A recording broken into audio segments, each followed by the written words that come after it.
Merci Madame la Présidente. Je voulais commencer par remercier les organisateurs pour leur invitation et pour l'occasion qui m'est donnée de poursuivre une réflexion que nous avons engagée ensemble hier et qui consiste à parler aussi de l'Europe dite de l'Est lorsqu'on parle de l'Europe essentiellement après 1945. Donc j'aimerais commencer ma présentation en plongeant immédiatement dans l'étrangeté du monde socialiste par rapport à l'Europe que nous connaissons.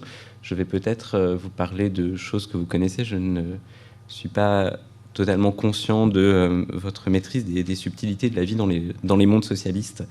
Donc pardonnez-moi si je répète des choses que vous connaissez déjà. Dans les démocraties populaires et en URSS, les membres du parti, qui constituent l'avant-garde de la société, sont encadrés en permanence dans leurs activités sociales et d'abord dans leur travail. Ces structures d'encadrement qui les surveillent sont appelées organisations de base. Et même expatriés, les fonctionnaires est-allemands qui sont en poste au secrétariat du Conseil d'aide économique mutuelle, ou KEM, à Moscou, et sur lesquels j'ai travaillé, participent de ce système d'autocontrôle. La différence avec ce qui se passe en RDA ou dans les autres démocraties populaires est que le peu d'individus concernés à Moscou dans un premier temps fait que, indépendamment du lieu d'exercice de leur travail, tous les Allemands de l'Est sont intégrés à l'organisation de base de l'ambassade, donc de l'ambassade de RDA à Moscou. Elle surveille leur travail, leur conduite partisane, mais aussi la manière dont ils organisent leur vie privée et leur temps de loisir. L'organisation de base est donc la véritable structure qui anime la vie sociale d'un groupe. Et c'est pourquoi quand, en 1961, les fonctionnaires est-allemands du secrétariat du KEM et leurs collègues de la représentation permanente de la RDA près le Conseil font scission et quittent l'organisation de base de l'ambassade, une rupture se joue qui, à mon sens, dépasse la simple petite cuisine administrative, en particulier à l'étranger. Par ce geste, un petit groupe signifie en fait à Berlin que le service de l'organisation internationale peut être la source d'une légitimité, d'une identité spécifique qui les distingue du milieu des diplomates traditionnels. Les agents du KEM à Moscou ont peu d'interactions avec leur ambassade et sont bien plus mobilisés au quotidien par leur participation à des réseaux internationaux nouveaux. Je souhaite montrer, dans le temps qui m'est imparti, je l'espère, comment entre 1960 et 1989, des experts de l'économie sans formation diplomatique particulière parviennent à instrumentaliser des ressources uniques en capital international qui leur sont fournies par l'organisation pour transformer cet isolement en une situation privilégiée. Les agents du KEM parviennent en effet à circonvenir la restriction aux mobilités transfrontalières qui est très forte dans le monde socialiste, même si on pourrait discuter de ses affaiblissements et de la chronologie, et à utiliser l'organisation comme un espace ressource, c'est-à-dire comme un lieu qui va leur assurer la production et la légitimation d'un capital symbolique, original, dont ils sont les principaux possesseurs.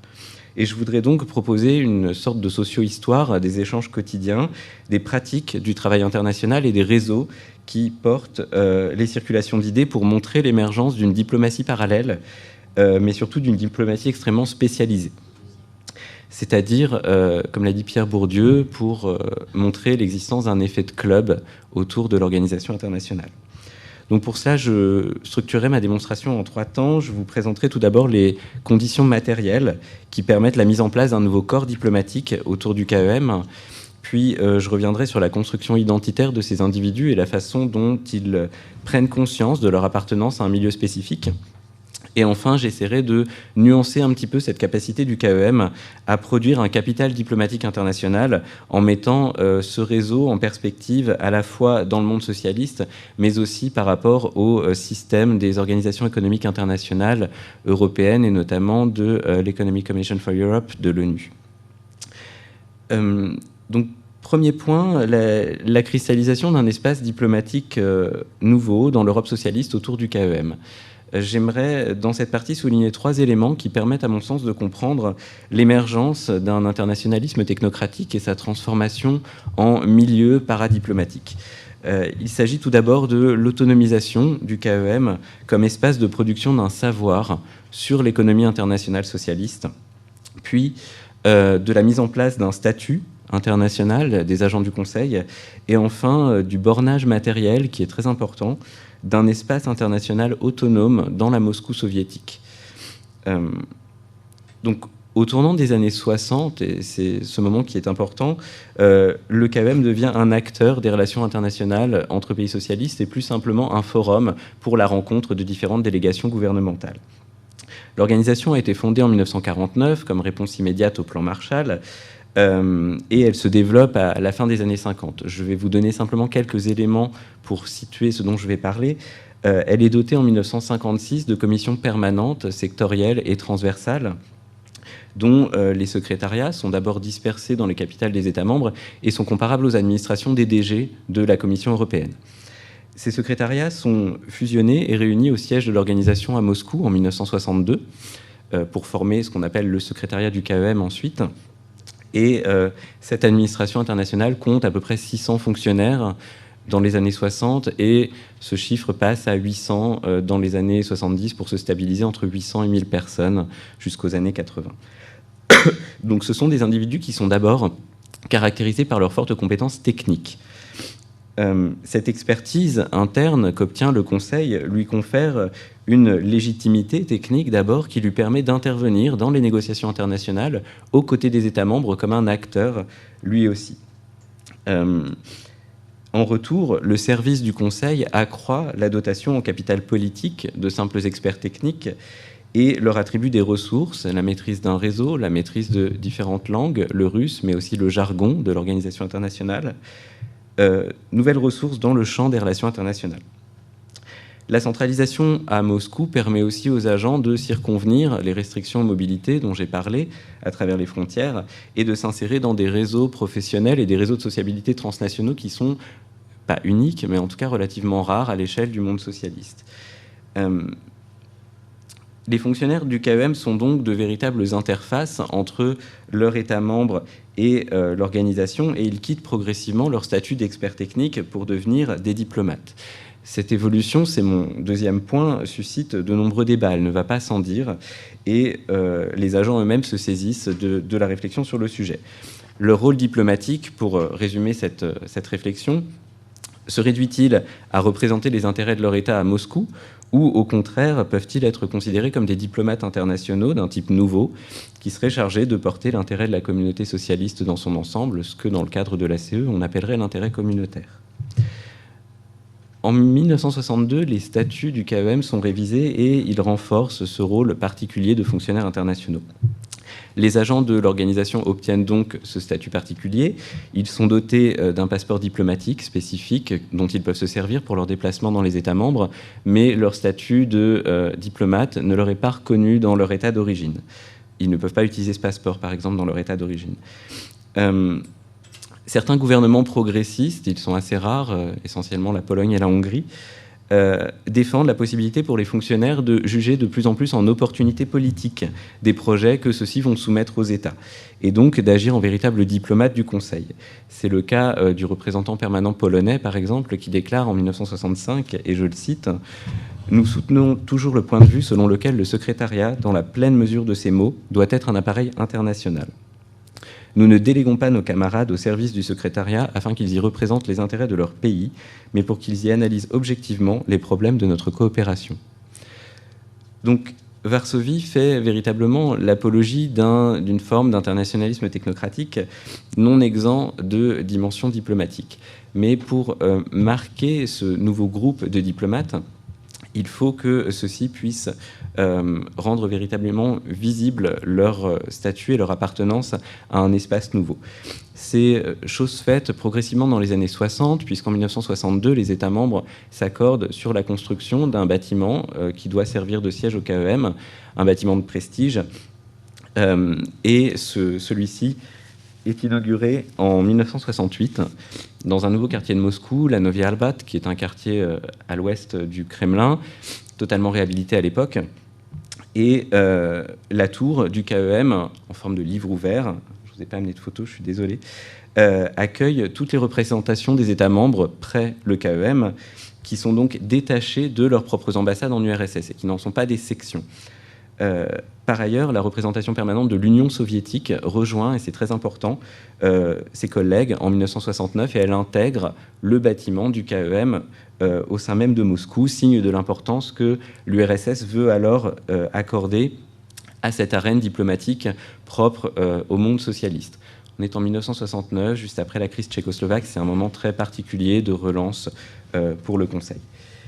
Le KEM réunit donc un personnel diplomatique national et des fonctionnaires internationaux dans un même espace, propice à la cristallisation d'un milieu transnational de diplomates de l'économie socialiste.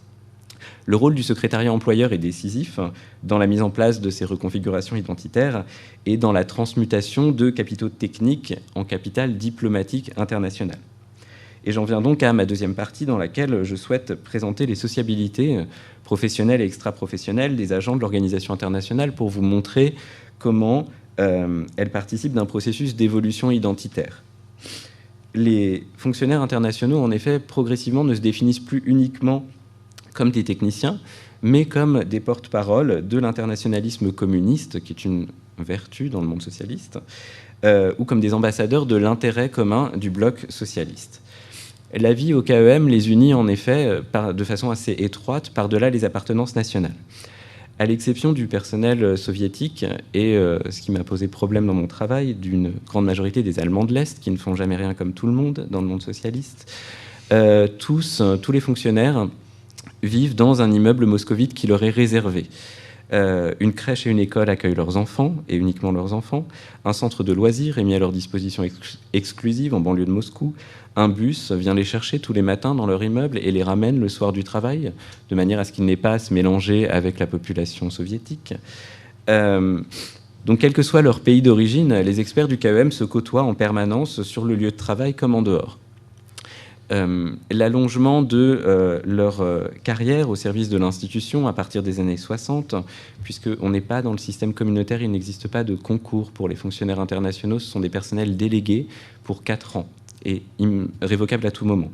Donc l'allongement de ces carrières est un enjeu et il contribue à la formation d'un véritable milieu de fonctionnaires internationaux dont le statut les distingue dans le système des relations internationales des pays socialistes.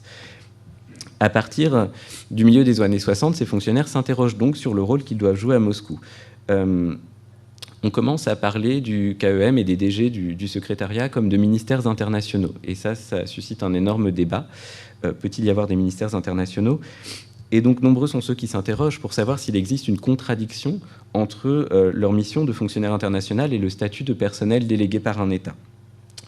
L'organisation de base des fonctionnaires est-allemands du KEM émet plusieurs avis à partir des années 60 pour tenter de neutraliser cette tension. En 1963, par exemple, on y discute du sujet, je vous cite, « Que signifie représenter les intérêts de la RDA au KEM ? Comment combinons-nous notre conception nationale de la coopération avec la division internationale du travail ?» Le débat porte donc sur l'autodéfinition des experts. Sont-ils des ambassadeurs passifs qui doivent simplement suivre les directives qui viennent de leur capitale, ou leur expérience particulière au secrétariat peut-elle être considérée comme un apprentissage social spécifique qui leur conférerait une autonomie professionnelle dans l'espace international ? Dans un premier temps, l'organisation de base tranche et en 1964, elle exclut cette possibilité d'une autonomie. Je vous cite encore, « Nous devons pleinement comprendre que n'existe au KEM que les points de vue des États. Il n'y a pas d'opinion, de point de vue ou de proposition qui soit en dehors du cadre du point de vue des États.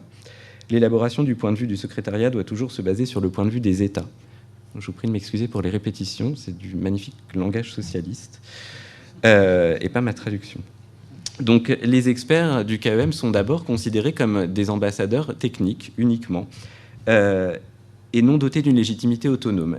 L'idée selon laquelle l'expérience de la coopération multilatérale au Conseil serait source d'un capital professionnel et social original, garantissant l'autonomie de pensée des diplomates KEM, semble rejetée. Et je voudrais insister sur le « semble » parce que quand on étudie la pratique des relations internationales au Conseil, la réalité est beaucoup plus complexe. A priori, il n'y a pas d'intérêt à s'engager dans la défense d'un supposé intérêt communautaire du bloc socialiste, construit par le secrétariat du Conseil. Cependant, au fil de leur séjour, il est indéniable que de nombreux experts développent des stratégies de participation aux négociations internationales qui esquivent, au moins temporairement et partiellement, les missions que leurs États voudraient leur confier. Parce que les agents du secrétariat ne peuvent pas, ils en sont conscients, se fermer au compromis, faute d'être marginalisés par leurs collègues de travail. Donc, ils se pensent aussi comme des acteurs légitimes des négociations internationales et militent pour que leur gouvernement reconnaisse, dans leur propre intérêt d'ailleurs, cette compétence spécifique. L'organisation de base, qui n'est pas à une contradiction près, en avril 1964, dans son rapport mensuel d'activité, souligne, je cite, que l'élaboration des missions confiées à la représentation permanente de la RDA après le KEM a clarifié le fait que celle-ci ne peut en premier lieu pas être considérée comme un bureau de poste, entre guillemets, mais au contraire doit être considérée comme une représentation de la RDA dans le domaine de la politique économique, qui doit remplir d'importantes tâches politiques et économiques. Donc les fonctionnaires refusent du KEM de penser leur position dans l'espace international comme celle d'un relais passif qui serait simplement une courroie de transmission des informations des capitales vers l'espace international. Mais ils veulent agir comme des filtres, eu égard à leurs compétences spécifiques, et se voir reconnaître la légitimité politique caractéristique du travail des diplomates nécessaire à la conclusion de compromis internationaux. L'objectif des agents, et c'est important, n'est pourtant pas d'être reconnus comme des diplomates de leur pays, au même titre que leurs compatriotes de l'ambassade, mais de faire comprendre l'existence d'un statut de diplomate KEM, représentant l'intérêt commun de l'ensemble du bloc socialiste, que leur expérience quotidienne au contact de l'organisation leur permettrait d'identifier. Et je voudrais encore vous citer une personne, Kurt Borch, qui est un ancien secrétaire adjoint du KEM dans les années 80, qui a commencé à travailler pour l'organisation dans les années 60, avec lequel j'ai pu faire un entretien, et qui dit « Bon, et les gens ont ensuite naturellement défendu au sein du secrétariat du KEM les intérêts de leur pays. Mais toujours avec le point de vue, je ne peux ici faire aboutir mon point de vue que si dans un premier temps, il tient compte des intérêts des autres, ou au moins il les entend. Et ensuite, c'était un devoir pour nous de dire en retour à la maison et aux institutions qui nous avaient délégués « Alors, ce que vous avez là comme idée, ça ne va pas. Donc, nous devons trouver un compromis. » Donc, l'insertion des agents du KEM dans des réseaux transnationaux rares à l'échelle de l'Europe socialiste et leur expérience vécue au Conseil les conduit à développer une identité diplomatique qui est distincte de celle des collaborateurs des ambassades. Et ceci s'explique aussi parce que leur parcours de formation, le recrutement et leur action dans l'espace international sont différents. Et j'en viens donc à mon dernier point sur la solidité de ce réseau KEM, mais aussi son isolement. Je voudrais essayer de vous faire saisir les nuances du positionnement de ces diplomates formés sur le tas au KEM dans le champ de la diplomatie des pays socialistes. Le recrutement des fonctionnaires du KEM est en effet atypique et il ne passe pas par les réseaux des ministères des Affaires étrangères. Ils sont recrutés directement par les ministères de branche, qui existent partout dans les pays socialistes, et par le Bureau pour les relations avec le KEM dans leur pays. Et ils sont sélectionnés pour leurs compétences techniques, mais surtout pour leurs compétences linguistiques, et pas pour leur connaissance des processus de négociation internationale. Ils sont très souvent puisés dans un réseau d'interconnaissance des ministères de branche à partir des années 60, et ils ont presque tous, la quasi-totalité d'entre eux, acquis leurs compétences professionnelles en URSS. C'est quelque chose de très important. C'est un parcours académique largement internationalisé, qui n'est pas en général celui des diplomates de carrière, en tout cas pas forcément pour la RDA. Et ils ont aussi une caractéristique intéressante qui est celle du maintien d'attaches familiales en URSS, puisque malgré l'interdiction qui leur en est faite, la quasi-totalité des fonctionnaires est-allemands sont en couple mixte avec un ou une soviétique à cette époque, qu'ils ont rencontré lors de leurs études à Moscou ou à Bakou. Donc ce qui fait d'eux des représentants particuliers de la RDA à l'étranger. Deux milieux diplomatiques émergent donc qui s'excluent mutuellement en raison des différences importantes dans les ressources qui fondent leur capitale internationale. Les réseaux de l'ambassade de RDA à Moscou, et c'est assez clair, méprisent totalement les fonctionnaires du KEM, qui le leur rendent bien, qui n'ont pas suivi le cursus honorum classique, mais ces fonctionnaires internationaux sont pleinement conscients des atouts spécifiques qui sont les leurs pour s'insérer dans l'espace international. Donc tous parlent russe, ça vous paraît peut-être évident, mais si je donne un chiffre, en 1963 par exemple, sur les 50 collaborateurs de la représentation commerciale de la RDA à l'ambassade à Moscou, seuls 2 parlent russe, et mal.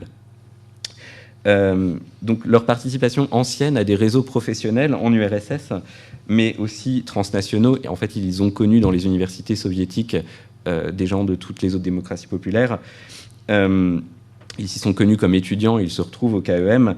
Au regard du peu de contact qu'entretiennent les agents des ambassades avec le monde soviétique et avec les autres démocraties populaires à Moscou, font que ces deux mondes s'ignorent. Cependant, la spécificité de l'expertise des collaborateurs du secrétariat est progressivement reconnue, même en URSS. En 1984, c'est, je le reconnais, extrêmement tardive, l'Union soviétique transfère la responsabilité des relations avec le KEM du secrétariat aux affaires étrangères du comité central du PCUS au secrétariat aux affaires économiques. Donc on a une professionnalisation et l'institution autour du KEM d'un champ des relations économiques internationales entre États socialistes. Et l'organisation peut alors distribuer un capital diplomatique original à ses agents que les gouvernements finissent par reconnaître. Donc elle transforme des économistes en diplomates d'un type nouveau et met en place un réseau parallèle. Ce réseau, c'est mon dernier point, reste marginal car limité dans son action à la sphère KEM. Jamais le réseau des experts du KEM ne devient un sous-groupe légitime des réseaux diplomatiques traditionnels dans l'Europe socialiste. Si on compare, comme je l'ai fait, les listes des fonctionnaires du KEM aux fonctionnaires originaires du RSS et des démocraties populaires qui travaillent au secrétariat de l'Economic Commission for Europe de l'ONU à Genève, on ne constate aucun recoupement significatif, à l'exception de quelques circulations qui sont toujours ponctuelles et temporaires entre les deux organisations, alors que les deux secrétariats ont une correspondance assez soutenue. Mais ils n'échangent pas d'hommes, en fait. Les réseaux de la diplomatie économique socialiste à l'Est ne coïncident donc pas avec ceux qui sont habilités à exercer dans le monde occidental. Et l'expertise des relations internationales des fonctionnaires du KEM demeure donc incomplète. Ça s'explique assez facilement, c'est une conclusion peut-être attendue, parce que les agents socialistes qui sont envoyés à l'Ouest sont toujours des personnes dotées d'un fort capital politique. On attend une loyauté envers le parti pour éviter le passage à l'Ouest, bien sûr, et la rotation des personnels est très très rapide et importante à l'Ouest, beaucoup plus qu'à l'Est. La dissociation pourtant entre ces diplomates spécialisés dans l'économie, dans la coopération KEM et dans celle à l'ECE est pourtant préjudiciable à la légitimation de cette nouvelle forme de capital diplomatique à l'Est. Et donc la construction d'un véritable réseau diplomatique parallèle s'en trouve très largement entravée. Donc les diplomates du KEM sont doublement isolés, à la fois à l'Est par rapport au milieu diplomatique traditionnel des ambassades et de manière générale dans le système des organisations internationales parce qu'ils ne peuvent pas échanger véritablement directement avec les autres organisations. Un mot de conclusion, je pense que les diplomates dans le monde socialiste comme dans le monde capitaliste font bien sûr partie d'une élite, d'une minorité qui fait l'expérience rare au quotidien des échanges avec d'autres sociétés. La différence étant que dans le monde socialiste, ces diplomates représentent l'internationalisme en acte, qui est la vertu cardinale de toutes les politiques et des discours politiques des gouvernements de l'URSS et des démocraties populaires. Ils ont donc un statut extrêmement privilégié. La mise en place d'organisations internationales propres au monde socialiste et du KEM au premier chef ouvre un espace alternatif aux échanges bilatéraux entre les pays socialistes. Et ce champ multilatéral a suscité, entre les années 60 et les années 80, un besoin nouveau en expertise internationale et promu la constitution d'un milieu d'experts techniques dont les carrières imitent de plus en plus celles des diplomates. Le KEM est parvenu à transformer le capital social et professionnel de ses agents et à imposer aux États membres la reconnaissance, dans les limites de son champ d'action, de la légitimité diplomatique de ses collaborateurs. L'originalité de leur statut diplomatique est donc indéniable, mais elle a toujours été contestée, et c'est pourquoi j'aimerais peut-être conclure par une question, finalement, ouvrir la discussion aussi sur le fait de savoir si cet échec relatif ouvre ou non, à mon avis oui, la voie à un questionnement comparatif sur la situation des diplomates spécialistes des affaires européennes et en particulier des affaires économiques européennes dans le milieu des diplomates aussi en Europe occidentale à la même période. Je vous remercie.